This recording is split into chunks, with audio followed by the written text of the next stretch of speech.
Good afternoon, everyone. Thank you for tuning in. If you are here, today will be an extension of the video I did how to build or how to get into real estate from scratch. I know you guys have been asking me how you can start. So here's a live stream of how you can get started in your real estate journey. There's a lot of things to take into account when you first get into a new industry. If you are switching industries, if you're not, then one of the best things to do is just how can you elevate your business in whatever you're doing. So, one of the things I always say is the first thing you want to make sure you have in place is a business backing you and supporting you. When you're calling sellers, it's really important to make yourself be at its most confident version of yourself. And how do you do that? Is having that backing with you.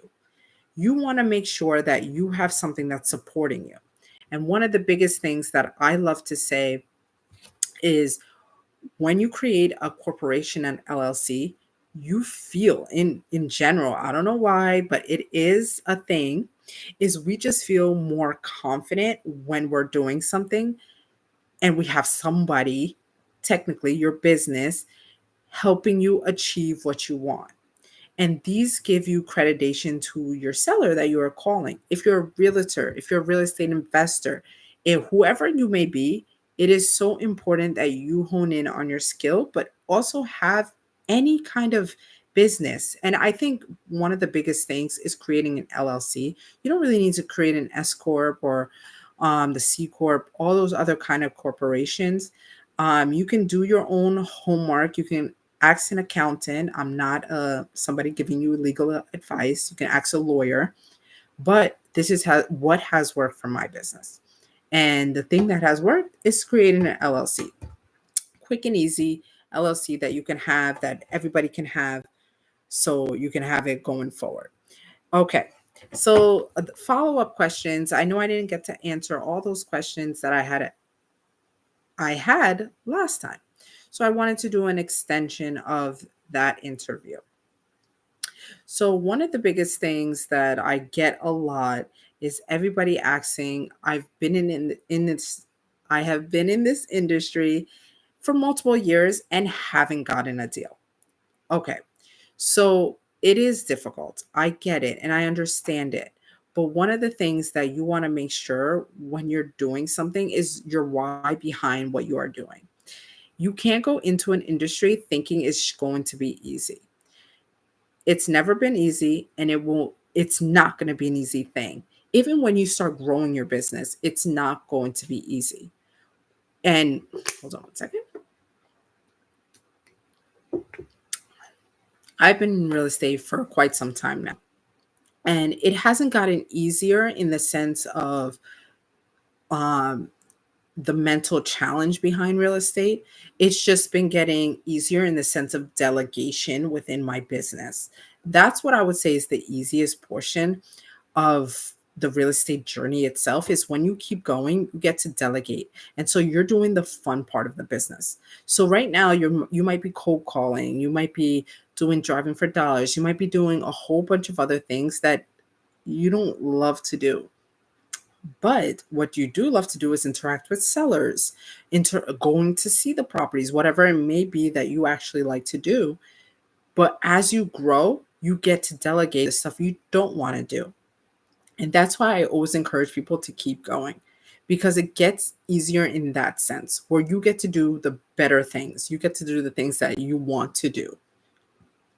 And somebody more experienced and an expert and who loves to do what you don't want to do, you can delegate that and pay somebody to do it. Don't be afraid to hire. Okay. You can only grow as much as you're willing to. And in what I mean by that is, like, if you're not willing to delegate, your business will always stay small. It will always stay within you. And that's not something that's great, because you want to make sure you're growing your brand and you're growing who you are. So it's super important to make sure you're honing in on those. That's one key tip, is just to keep going, because it will get easier if you keep up the process. Okay. The majority of questions that I kept getting was so many people asking me, just the industry in general, is it something that is worth the time? It is definitely something that's worth the time because there's so many different avenues to real estate. As I don't know if you guys have seen my other episodes, other videos on my channel, it's all about how the back end work of real estate. There's thousands of people doing wholesaling and real estate advice on YouTube. I wanted to bring a different approach. And majority of times I feel like people don't know what it takes to actually get the success that they want. And usually that means doing the back end work. And that also means delegating. That also means researching, educating yourself, all this stuff that a lot of real estate investors are not talking about. And that was one thing that was a shocker to me is that I had to make sure that I was learning and keeping up with the trends of my business in order for me to see the success I wanted. Because me pricing something at a different price would allow so much longer for me to have a property just because I didn't understand that the market was changing. And if you're not flexible to the market changing, you're not going to see the change you want to see. And your business won't grow. So, education is one of the things I tell everybody. I had a call the other day with somebody, and she was asking me, how does she build her real estate business? She's a realtor. And one of the biggest things, and me being a real estate investor, we all do the same thing. You have to educate yourself. I always stress this, and I will never say anything different because this is what I truly believe has elevated my business. And the reason why I continue to do deals is because I make sure that I am honing in on my skills. And whatever I do best at, I still learn at it because I want to be the best at it. I market and I find different ways to market. If you guys haven't seen that video on how Barbara Corcoran has really impacted my life in her marketing techniques, please go take a listen because it is so important to see that. Barbara Corcoran is one of the leading women in real estate. And the only way to get where somebody else has gotten is by learning their path and industry. So you can be further along than they were at their start. And that's what I do. And Barbara Corcoran, I learned everything, a lot of things from her because she has done so well. She clearly did something correct and something right. So I hone in on those skills and I make sure to educate myself daily on what is going on in the new trends coming to the market. And that will make a big difference in your business itself. The second question that I got a lot is how do I balance it? So, this is something I am still working on. Balancing is very difficult. I wouldn't say balance in the way that a lot of people want to hear it, but I would say find what aligns with you in the sense of your day to day. How do you keep yourself aligned? In whatever you have. If you're a mom and you have kids to attend to, you have a house, an apartment, you have a dog, you have yourself to feed, you have your husband, your family, whoever it may be, make sure that you're honing in on those skills.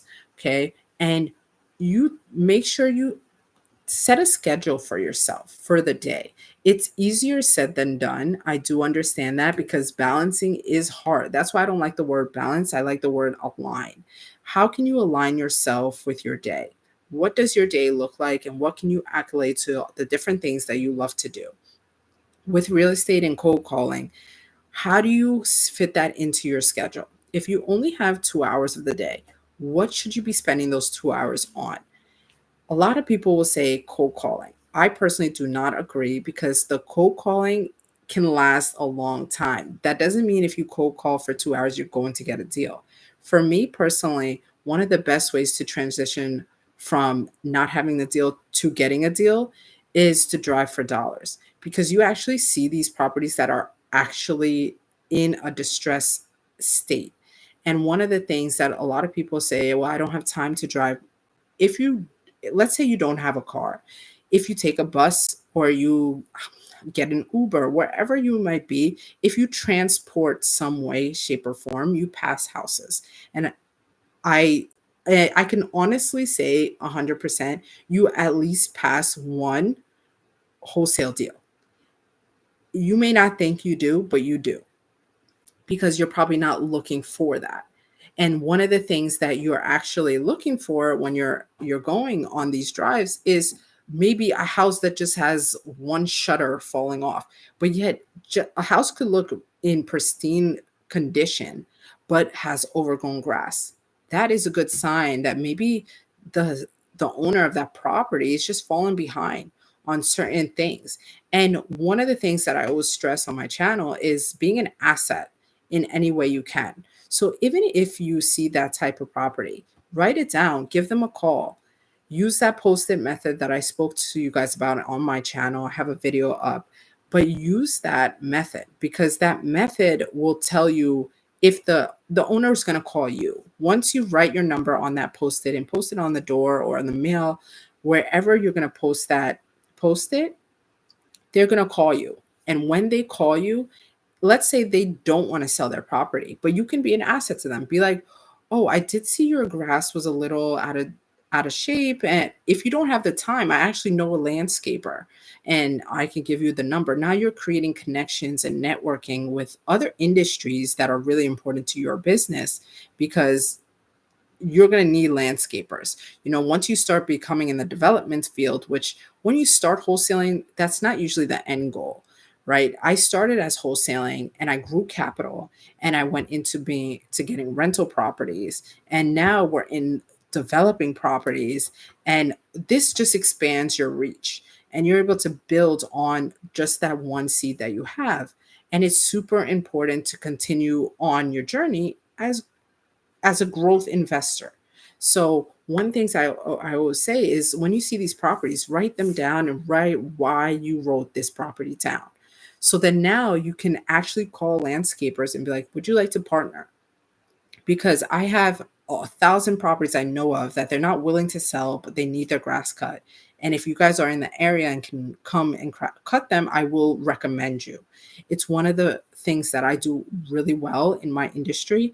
And I always have. I have landscapers on board, insurance. I have flood insurance because if you're by the water, I have I have lawyers that if anybody needs a lawyer, I make sure to write down everyone. I have mortgage people, bankers, everyone.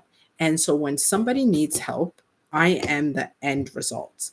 And I'm the middle ground. But what is the good thing is like when they are willing to sell, they think of me first because I also help them in different areas. I wasn't just solely focused on their house. And a lot of people make that mistake. It's okay to not get the deal on the phone call. It's okay to give free information. It's okay to be a help. And in the end, in 5 years, get that deal. Because sometimes sellers, supposedly there's something out there that says that sellers need to hear you 7 times to give you the deal. Okay. Especially if they're talking to multiple agents or real estate investors. They need to hear your name 7 times before they go with you. That doesn't mean it's every case scenario, but majority of the case scenario.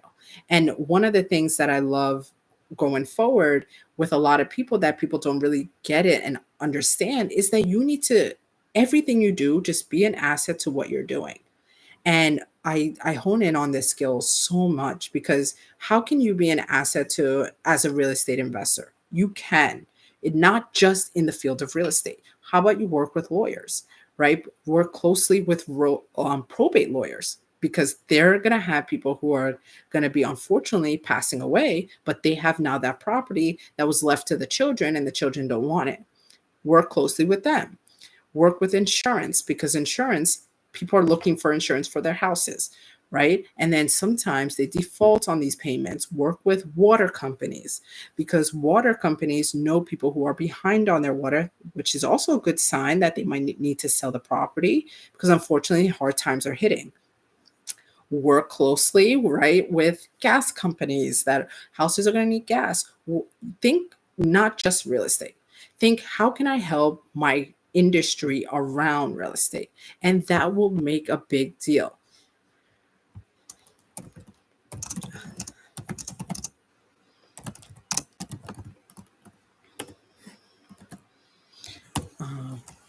Yes. So if you guys have any questions while I'm doing this live, just let me know.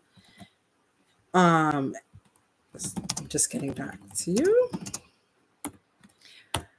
But if you guys have any questions, let me know as I do this live, because I'm in the process of creating an agency that helps you guys take that one seed, like Flamengo Kuno. I'm sorry for saying your name incorrectly. But I am planting seeds. And this is one thing that I'm enjoying in the real estate industry. So many people come to me asking me, how do I get more deals? Sometimes it's not about getting more deals, but getting your name out there and networking with other people that have deals and other homeowners. Like, one thing you want to do is you need sellers, correct? So you can get to buyers. So one of the things you want to do is, how can you revolve your business around helping sellers, not getting a house, not getting buyers, but helping the seller itself. What do they need help with? And that's one thing that we've done with our business, is coming to sellers and asking them, how can we help you? Sometimes it's not about getting the deal. And this is what I'm stressing, is the house is a no. They're not selling right now.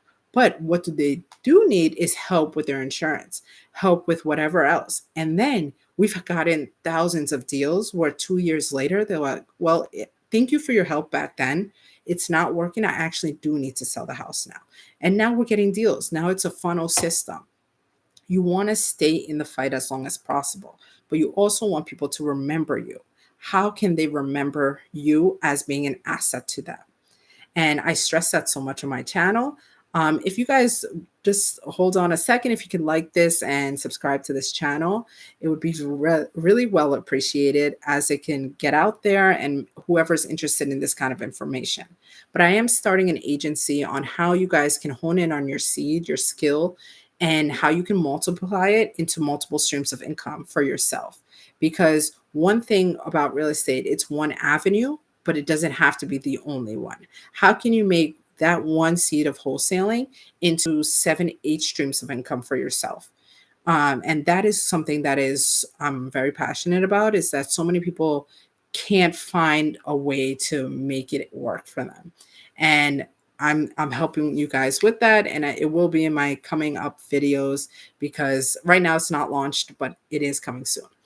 But furthermore, how can you stay connected in the real estate industry, and how can you balance out your life? That was the question. And one of the keys is aligning yourself with your day to day values. So, what do you value most in the day? You should be writing top 3. What should I be getting done today? When the day comes to its close, what did I get done today? And what did I have to get done? Make sure you have those 3 things done. Then you add on to your day. I'm a mom, right? So, and I'm a mom to young kids. They're not in school yet. So I know I have to prioritize them first.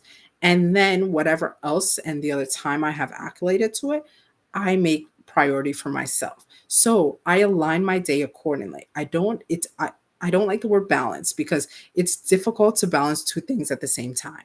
But I can align 2 things at the same time. I can make one thing work for me at the same time. Meaning, when they're having lunch, at the same time, I may be editing a video to put it up on YouTube. But we don't, there's certain different things. It's not about balance, about aligning yourself with your day and how can you make the best out of your day. But if you only have 2 hours, do not pick up a phone and cold call. I'm telling you, I do not think you're going to get a deal. It is very difficult to get a deal like that. I think get into your car, get on a bus, call an Uber, whatever you might do, get on the road, open your eyes, and see how you can actually get a deal driving for dollars. Because it is, personally, I think, the most lucrative way when you're first starting wholesaling. Then I do believe in pre foreclosures. Yes, you can I have a link for you guys coming for PropStream. I love PropStream. I use PropStream every single day in my business, in every avenue of my business, helping homeowners, real estate deals itself, just connecting dots. I use PropStream, and it's such a great platform. Um, I find CRMs to be very complex. Is it okay to start out with Google Sheets, Excel? Yes, it is. Okay. It is one of the things, and I still use it, to be honest, till today. I connect my Google Sheets with my CRM. And one of the things that is the easiest way when you're starting out is Google Sheets. Just use the simplest technique. Just track everything that you're doing. One of the things that's really important when you're first starting out is staying organized. I used to use Google Sheets. I used to use Google Docs when I first started. I would put all the phone numbers, all the names of the properties. I would do even the seller's name and when I called them, what time I called them, when they said they're going to call me back. Everything was on there. I never stressed the idea of getting a whole CRM right away. When we built the business up and we hired out and delegated out, like I was talking in the beginning of this video, is it's hard in the beginning, but the moment it doesn't get easier in the sense of deals wise, because you're now going to be having more funnels to work with, but it gets easier in the sense that you get to do what you love, which might be going to visit these properties. It might be talking to the sellers. It might be just in general the contracts and going to the closing table. That might be the best part, right? Because you're getting a check. Whatever it may be, that you're going to get there, right? You're going to get to that moment in time, but you can delegate that out. So when you start getting your first deal, you can start hiring. And now you're going to give money to other people to do what you don't want to do. So I always tell people stick at it. It is hard, but keep going because it is one of the most rewarding businesses out there. Real estate can be so lucrative, and you can take the money you're earning from wholesaling and put it into a rental property that will generate you money every single month. And then once you start having that kind of money, you can actually funnel into a subject to a seller finance, whatever else you guys want to do. Then you can go into another avenue and get into a lot of people right now are doing Airbnb. We personally don't do it, but we are thinking about it. And then another avenue is developing. And that's what we love to do. So stick at what you're doing, and I promise you, you will see the results. Um, Thank you guys for just being logged in onto this live. I will be doing another live this coming week coming up. That is it for today, but please like this video, subscribe to this channel. And I can't wait to just hear more of what you guys are doing in your wholesaling journey. Send me an email. I'll put my email in this description. And just send me an email, and I would love to chit chat and just run through what your business ideas and what you guys want to see from my channel. And I can also just help you and tell you what you think I think that you need to do next for your business and to help you guys grow. So if you need any help from that, send me an email and we can have a phone call conversation and I can tell you what's your next steps. Have a blessed one. See you guys soon.